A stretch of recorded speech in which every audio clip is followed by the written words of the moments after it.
On the streets and in boardrooms, Tanzanians are calling for change as they head to elections next month, demanding growth that reaches the poor, an end to red tape that holds back business and a crackdown on pervasive corruption.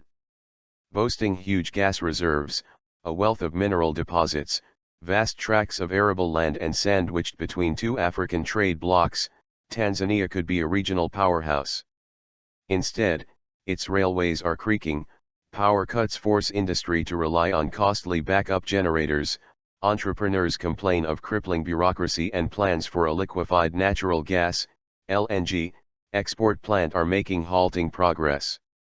The country has a lot of resources but the people are not benefiting, said Lucy Faustin Almas, 39, who runs a stall in the sprawling commercial capital and port city of Dar es Salaam.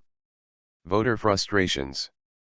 Tanzania's main opposition groups have united for the first time behind one presidential challenger, former Prime Minister Edward Lowassa, who has tapped into some of the frustration and drawn thousands to rallies across the country.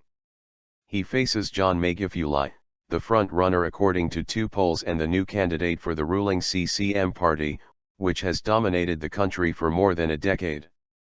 Critics say neither candidate offers a real break from the past. Lowassa only quit the CCM in July.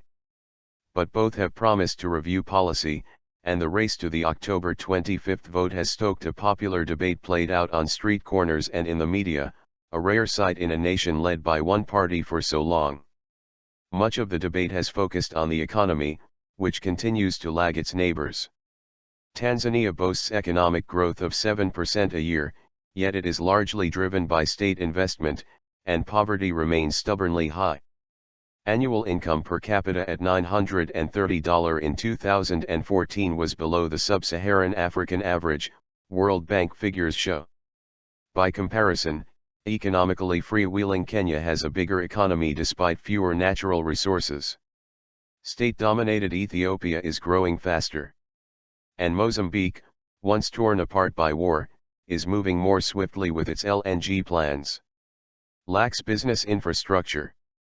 It is a country that is ultimately going to be far richer than Kenya because of its resources, but it lacks the business infrastructure for you to do business efficiently, said one Nairobi-based private equity investor, voicing frustration at what he called a vicious web of bureaucracy. CCM has ruled over a relatively stable country since independence in 1961 and shifted away from socialism in the 1990s.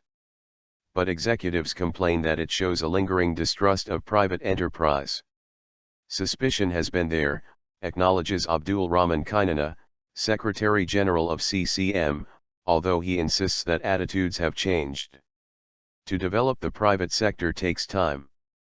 Economists say private business needs a bigger role if Tanzania is to generate the 600,000 to 700,000 new jobs needed each year for the expanding population of 47 million. For now, most jobs being created are informal, with workers hawking on streets or working from home, rather than joining registered businesses. While cities expand, the rural areas where most people live and work are languishing. We have a fast-growing population, we have poverty that is refusing to go away, and we have wealth, but this wealth is concentrated in a few hands, said Ali Mufuraki, chairman of investment firm Infotech. Hurdles to private business. Private enterprise faces hurdles at every step, he said. His plan for a new shopping mall has faced 3 years of delays as he seeks approvals. The unwritten rule is that a bribe would ease the way. I have refused to play that game, he said. One of his ventures to create low-cost Wi-Fi clouds over remote villages has run into obstacles as officials demand he use state-approved consultants.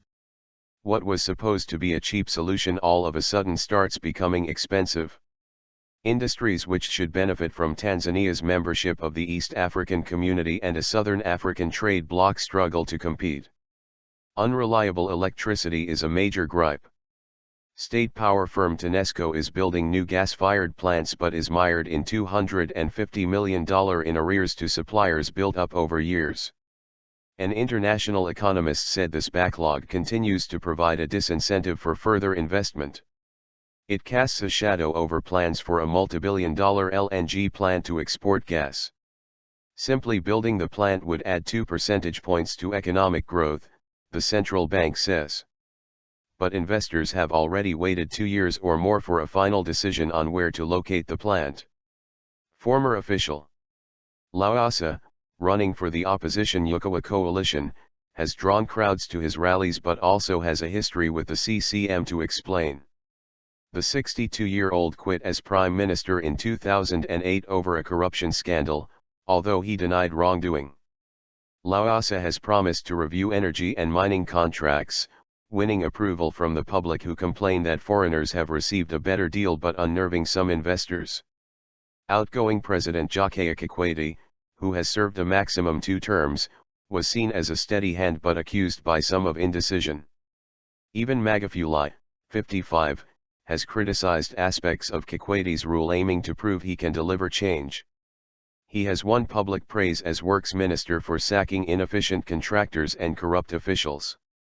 His party has drawn up a detailed 235-page manifesto, addressing issues down to the village level, to show how citizens will benefit.